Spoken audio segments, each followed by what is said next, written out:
to compensation contracts. So executive compensation, we're going to take a look at questions about whether incentive contracts are indeed necessary or not.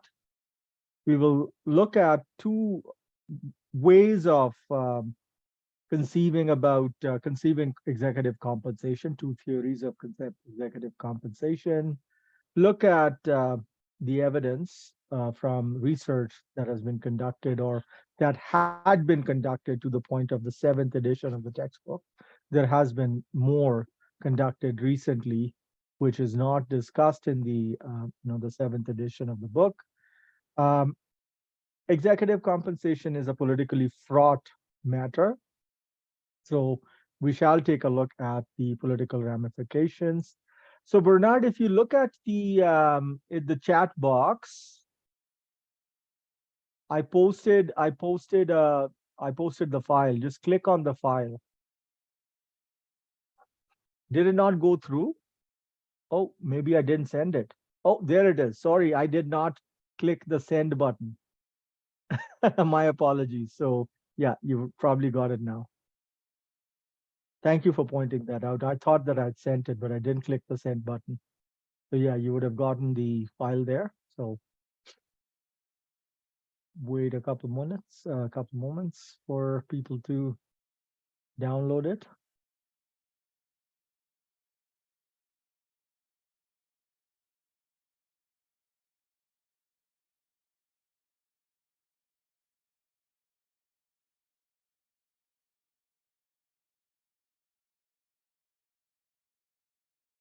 All right, are we good?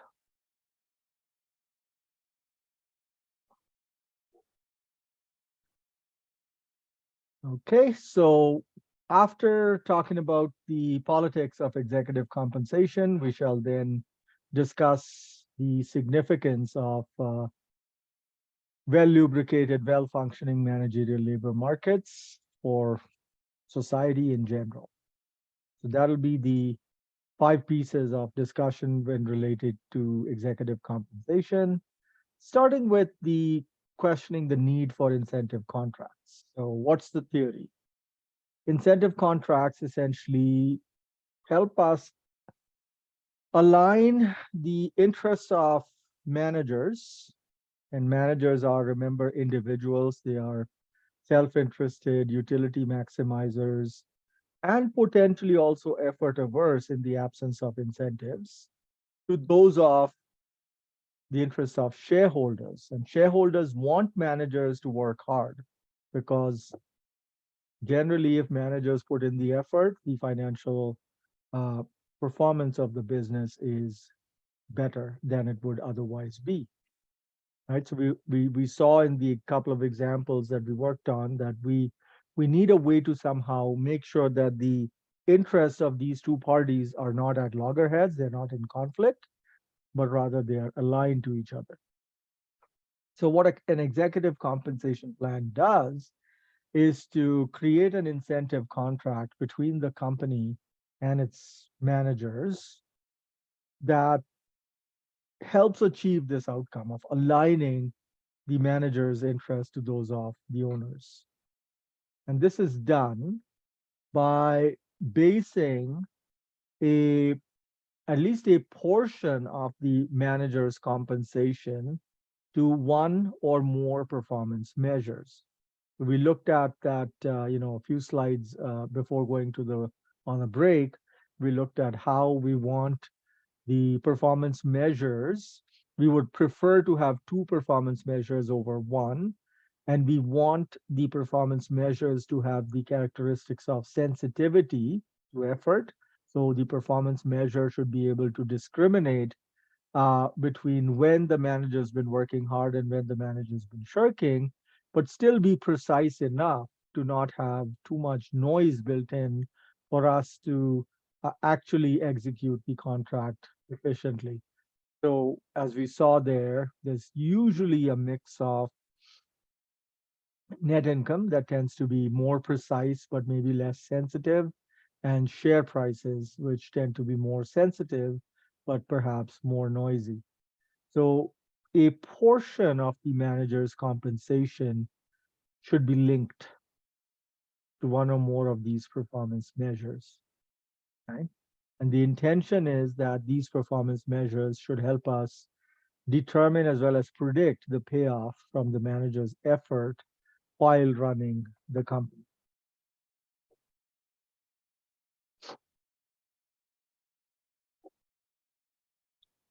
So, how do incentive contracts work in theory?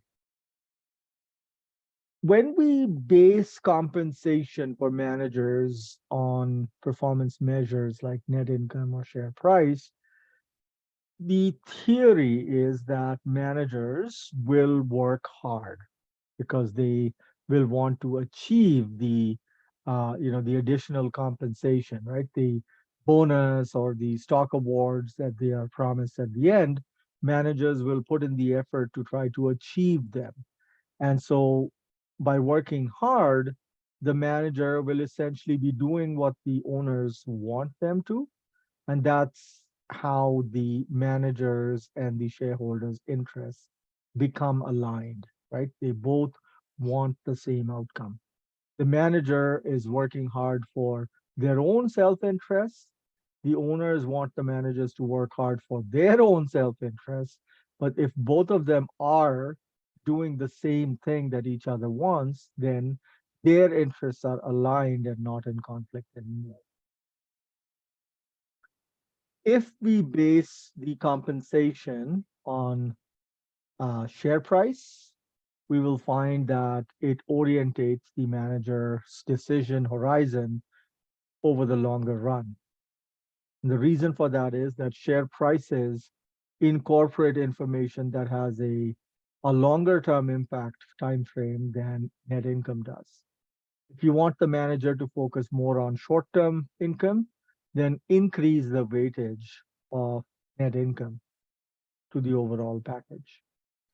So, in a nutshell, the relative proportions of the performance measures that we use, net income and stock prices, will control the manager's decision horizon. So, the actions that the managers will take will likely be impacted by how much of stress, importance, weighting is imposed on net income versus stock prices as performance measures. If we place a greater weight on stock prices, the manager will take a more longer term decision horizon. If we impose, we take net income more into account for bonus purposes, like greater weight is placed on net income, then managers will tend to be short term focused.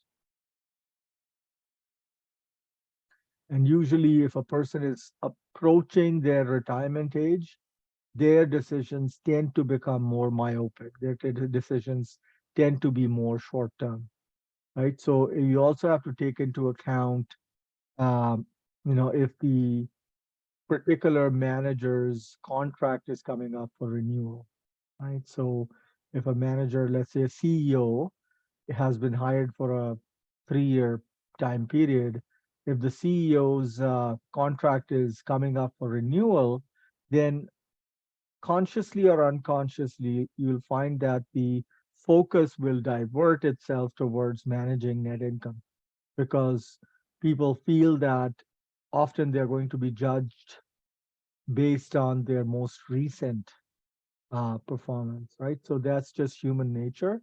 It's a lot of psychology at play.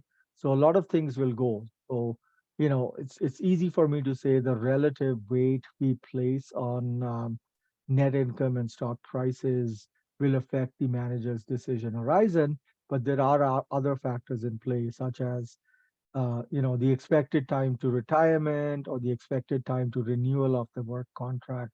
Those are also additional factors to take into account.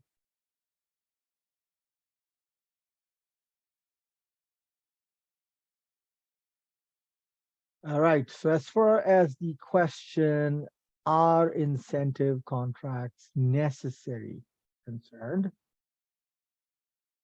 Dr. Eugene Fama of the efficient market hypothesis says we don't need incentive contracts because managerial labor markets will control moral hazard. Managers who do a poor job of running a company will see their external reputation suffer. And as a result, they will become less employable as far as other potential companies looking to hire CEOs are concerned. And you also have to take into account that there are other people, even within the same organization, who perhaps covet that position. So if a CEO is not working hard, then there might be other people within the organization who want that job, who will monitor what the CEO is up to. And if the CEO is, let's say, slacking off, that information could very well be passed on to the board of directors or other people, um, who then would take actions to possibly remove that slacking CEO. However, on this particular piece, there's research done by Arya, Fellingham, and Glover that shows that even for internal monitoring to work, you need some kind of incentive contracts. You need, so for a person to blow the whistle, uh, there have to be, some positive payoffs for them. If there's nothing in it, no one will take the risk of blowing the whistle on a powerful person within the organization who's up to no good. So internal monitoring in theory works, but in practice, there may be some limitations. There is something to be said about external reputation. However, we have had anecdotal evidence.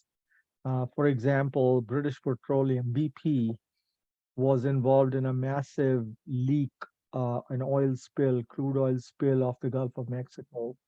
Um, we're talking now, gosh, I'm thinking 15 years ago. It's a long time ago that we had that spill. And at that point in time, the CEO of BP responded to reporters asking about what BP was doing to contain that spill and all that. He responded, he said, "Do I not have a life or whatever?" Something like that, like, work-life balance and whatnot. And certainly the soundbite under these circumstances sounded very not appropriate. Yeah. So it was thought that that person, that particular individual, will just be a pariah of sorts, right? No one would hire them. And it turned out that they were, for a limited time, farmed out to, a remote position within BP. But later they found work, right? They found work as CEO at another organization. So when we say that external reputation will take a hit, it's not necessarily borne out, right? So there's only a certain uh, supply of CEOs. And if one person does a really bad job at one company, they can easily move on to another company. And they can claim that they've learned from the experience. So if they did a lousy job at company X, right, really drove company X down into its grave, they can say, "Oh, well, I've learned a lot from my experience at company X." And so um, to say that external reputation will curb managers from shirking is also not necessarily borne out. So there is a contrarian view to pharma, and that was first enunciated by a paper, a very it's not a very high ranking paper out there, but it was sort of a response to Pharma's point about saying that incentive contracts are not necessary. So Mark Wolfson, in his 1985 paper, he says, yes, we need incentive contracts. And he says the effects of reputation, right? So the concern that if I do a bad job, my reputation will take a hit. And managerial labor market forces is just a euphemism for there are other people who are looking at your job who want to kick you out of your job. Yes, right. So that the fear that somebody else will, uh, you know, call upon me and expose me can can reduce moral hazard, right? So the proclivity on the part of managers to not work hard, but they don't manage to eliminate, right? And so there is, it's been shown in research conducted by Bushman, Engel, and Smith, um, a positive stock market response for companies that change their managers' cash compensation, right? So if a company is alert to this fact and modifies, changes the cash component of the overall compensation that top managers receive, um, actually securities markets respond favorably to such action, right? The company's stock price actually benefits if compensation committees uh, fine tune or alter the cash compensation. So essentially is a signal to the market that, hey, we are aware and we are responding, right? We are responding to um, the performance of this particular individual. How does this tie to efficient contract theory?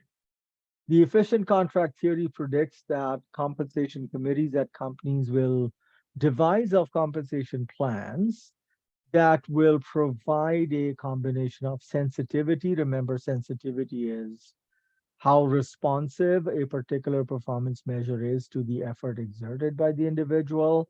Precision is how, just the element of noise that might be included in the performance measure. So, how precisely predictable that particular performance measure is. Decision horizon, well, if the manager takes actions that affect the short-term performance versus the longer-term performance, and then of course the sense of risk that the manager has to, undertake with regards to there's never a guarantee that hard work will pay off in the form of higher income.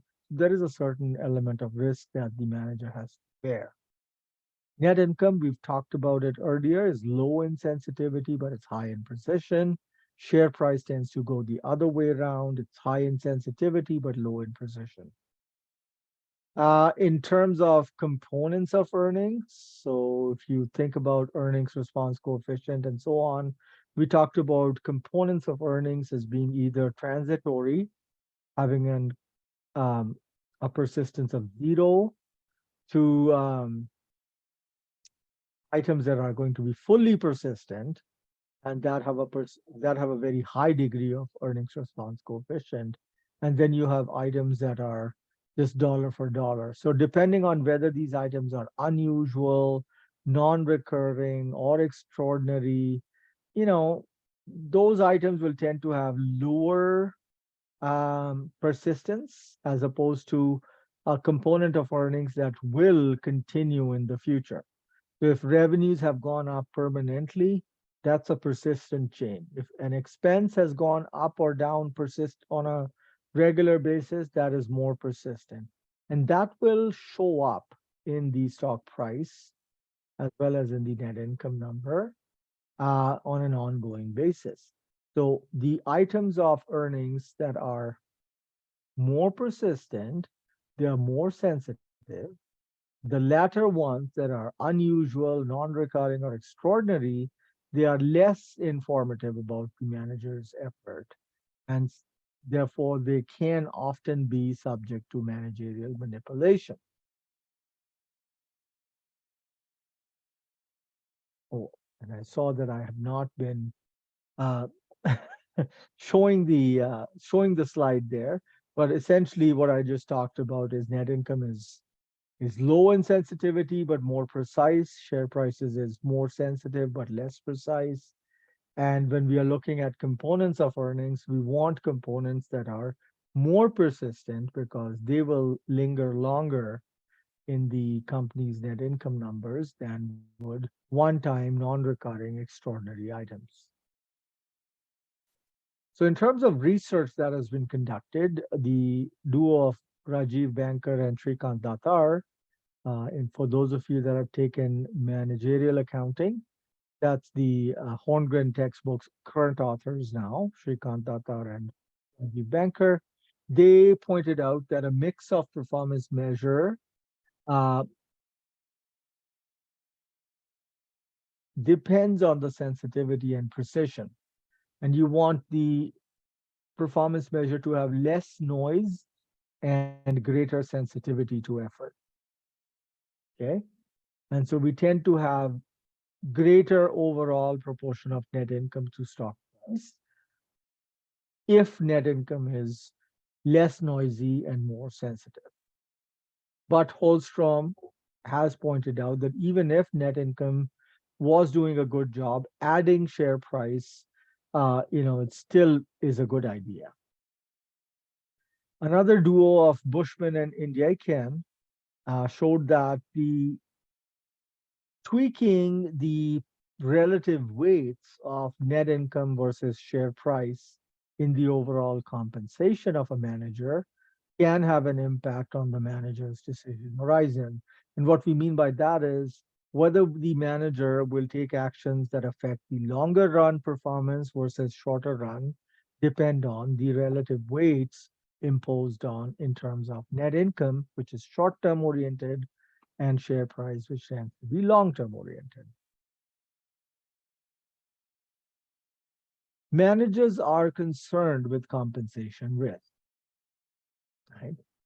Now, the board of directors wants to make sure that they don't pay managers too much because then you'll have the situation of Pierre and Yvonne, where Pierre wants to be really good and nice to Yvonne, pays her a reasonable salary and a good share of net income, but since the pay was too high, we ended up with Yvonne deciding not to work hard, and that was to the detriment of Pierre's interests. The board of directors are acting on behalf of shareholders. So therefore, they want to make sure that they're protecting the shareholders' interests. And the shareholders' interests are best served if shareholders get the highest share of net income. That can only happen if we don't overpay our managers. So we don't want to pay our managers much more than their reservation utility, but at the same point, we want the managers to work hard. So every compensation contract will have a certain fixed portion of salary plus some kind of incentive pay, which varies with the performance in terms of those performance measures. Could be net income, could be stock price. Now, in theory, hard work will lead to better performance, right? Which should then result in more pay to managers. But this is not guaranteed because even in spite of hard work put in by managers, the company's actual net income numbers might be low. So what that means is managers don't get their incentive pay and they then are not as incentivized or as motivated to work hard. Now, because managers are risk averse, but at the same point in time, if they sign up to work for a company, they cannot achieve any kind of diversification of their compensation risk. Their pay is tied to the ultimate performance of this one company.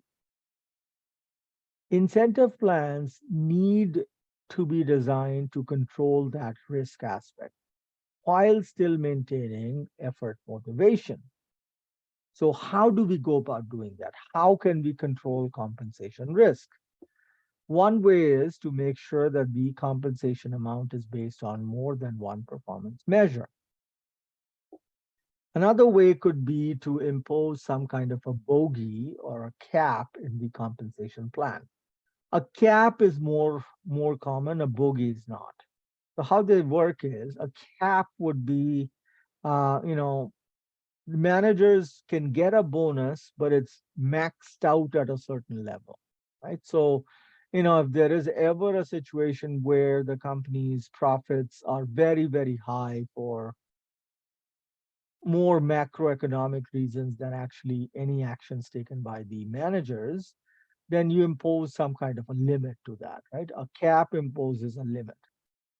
A bogey is is rare because what a bogey will do is in case managers don't achieve a certain base target, then a portion of their numbers, a portion of their salary might be clawed back. Right? So if I say, man, Mr. Manager, you have to earn a net income of at least $10 million, but if the actual net income ends up being 9 million, then a portion of the salary of the manager might be clawed back. That is kind of tricky. In reality, that's tricky. In theory, anything works, but in reality, that is tricky. It's very difficult for us to claw back people's salaries. So that bogey part is not as prevalent, but caps, we do see caps, and that they just impose a limit to the overall amount of bonuses that managers can get. Having a compensation committee on the board is helpful because then you have more than one person that is playing a role in determining the structure of the pay, the salary, the bonuses, and the other share-based compensation for the CEO and the other top-ranking managers.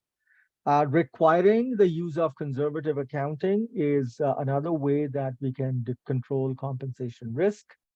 And finally, there's something called relative performance evaluation.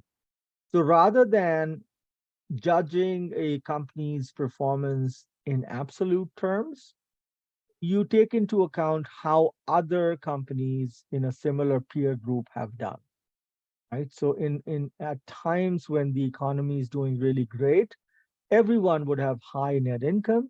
So we compare the company's net income numbers to what the other peer group people have achieved. And that way we get a better sense of whether really the superior performance was entirely the result of the individual manager's efforts, or was it just a case of a rising tide raising all boats, right? All craft there. And again, in times of economic slump, if the company's done poorly, so also would the relative peer group companies. So we want to compare to the rest of the, so it's an application of benchmarking in a way, right? You specify a benchmark group for the company, and then you compare the performance to that benchmark group's performance. And depending on how well or poorly our company has done relative to the benchmark group, the managers might receive additional bonuses, or they might not. Stock options, they tend to control downside risk, which is good for managers, but they could sometimes encourage managers to take too much risk, which might not be a good thing for shareholders. So use stock options with care. Right? Stock options can have both positive as well as negative consequences. A little bit more on this relative performance evaluation piece that I was talking about. It's based on theory that was developed by Bayman and Dembski and then Holmstrom. And the idea with relative performance evaluation is that it helps control compensation risk. So what you do is instead of comparing actual performance to a rigid static budget that was developed in the past, you instead compare performance relative to the average performance of similar companies which belong to a peer group, right? So you look at companies of similar size, similar industry, etc. Doing so is good because it helps us filter out systematic risks. So the overall impact of the market or the industry level factors get ruled out because you are comparing against a group of other similar companies in a similar industry, similar size, and so on. And then what we do is we want to subtract average earnings and share performance of the peer group from the company's own performance. And that would give us the net performance. So if the company's average income is greater than the average earnings, the company's earnings rather, is greater than the average earnings of the peer group, then we have exceeded the peer group's performance. It's kind of like doing variance analysis. So we might have favorable variances or unfavorable variances when we compare actual performance of the company to the performance of the peer group. It sounds excellent in theory. However, when we try to find empirical support for the use of relative performance evaluation, the empirical support is not so much there, limited, right? And part of the reason is that um, it's very difficult to find other comparative firms in the peer group, and B, it's very difficult for the company's performance to be too far removed from that of the peer group. So inevitably, if we are not too far removed, managers across the board of all companies in that peer group end up getting their bonuses. It's not necessarily a way of discriminating the individual company's performance relative to the peer.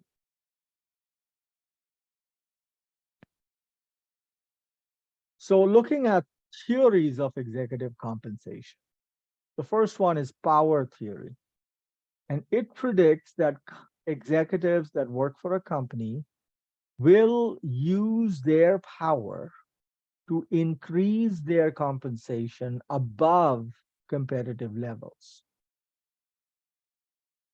And so executive compensation contracts will result in managers engaging in more opportunistic behavior than with what is predicted by efficient contracting.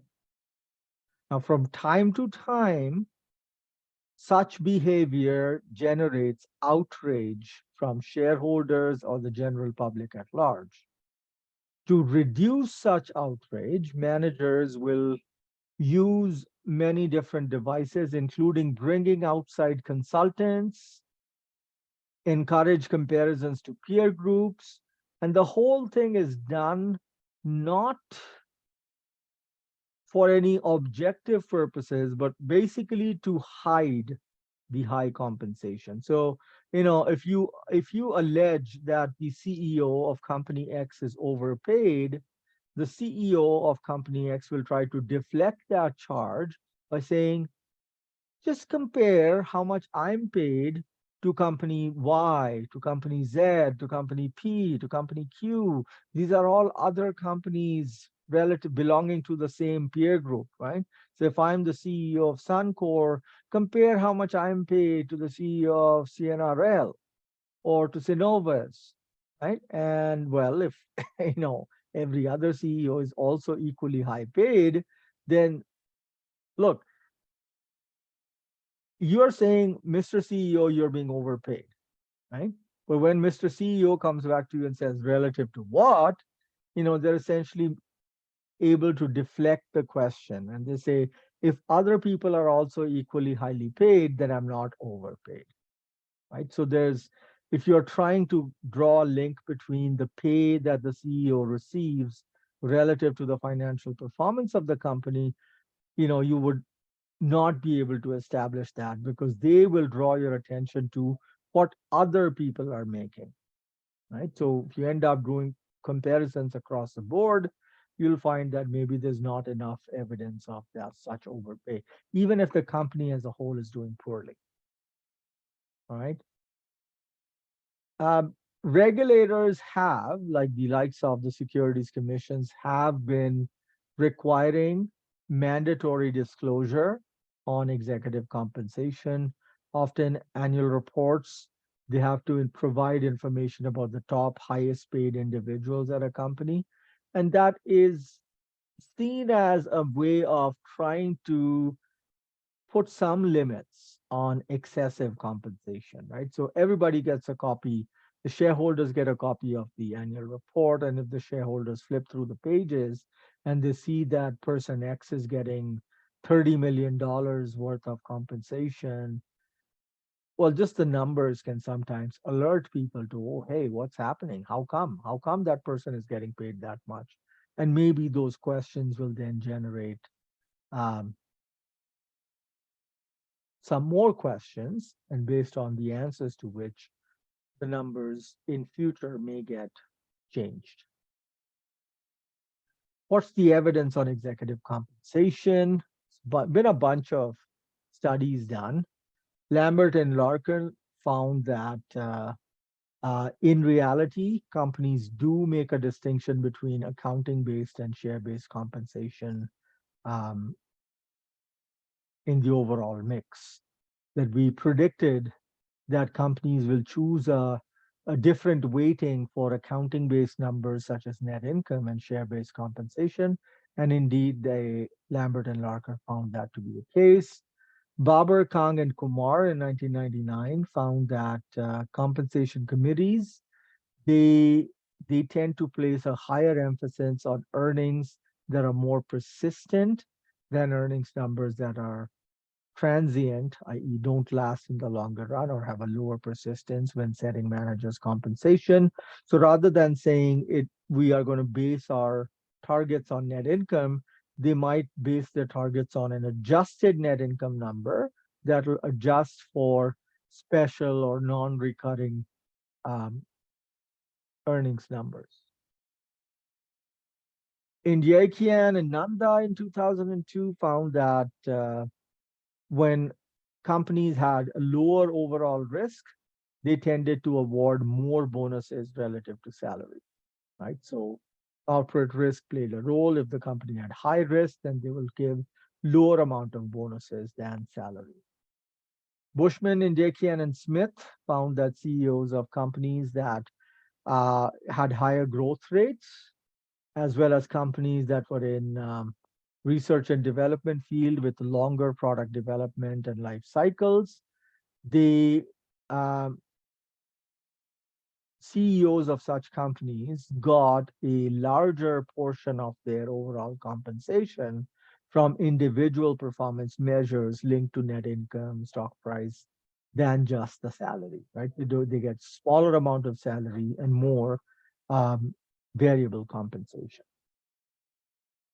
Yet another researcher team of Cadman, Carter, and Hillgeist found no evidence that a company that brings in an external compensation client will overpay their CEOs, right? So there have been allegations where, people have said that CEOs will often bring in external compensation consultants that have a conflict of interest. These people, these researchers, did not find any evidence to that. Um, to that. A research team of Armstrong, Balakrishnan, and Cohen, they studied companies that have anti-takeover laws that provide more power to CEOs. And then they found that the reporting quality of these companies increased after new regulations came in, which sort of, in their view, supported that managers were trying to restore market confidence in the companies, right? So managers actually pay attention to market confidence. That if managers know that if they lose the confidence of the markets, the company's overall stock price will suffer, and consequently their well-being will suffer as well. So managers do take proactive steps to assure markets that whatever steps they are taking are kosher and in the best interest of all stakeholders. Brown and Lee, they found a negative relation between corporate governance quality and excess equity grants to CEOs in the aftermath of the Enron scandal, right? So Enron scandal was related to accounting irregularities, but also placed a highlight on the excess amounts of compensation paid to top managers. So in the aftermath of all that, Brown and Lee found that the stronger the corporate governance quality of a company, the less was the incidence of equity grants issued to CEOs. Companies that have stronger corporate governance did not issue as much equity awards to CEOs as companies with laxer corporate governance standards. Executive compensation has political ramification. It impacts politics. There is a political component to it because of the large amount of compensation that are often involved. There's political controversy. And often it's alleged that executives as a group, so CEO, CFO, etc., as a group, they are overpaid. Because when you try to establish, um, so doesn't matter if the company does well or the company does poorly, these managers, they receive their basic salary. They often get bonuses even when the overall performance of the company is poor. In fact, in the time of the financial crisis, AIG, the insurance company, Barack Obama had recently become the president of the US, and in comes Obama, and I think AIG received something like $86 billion dollars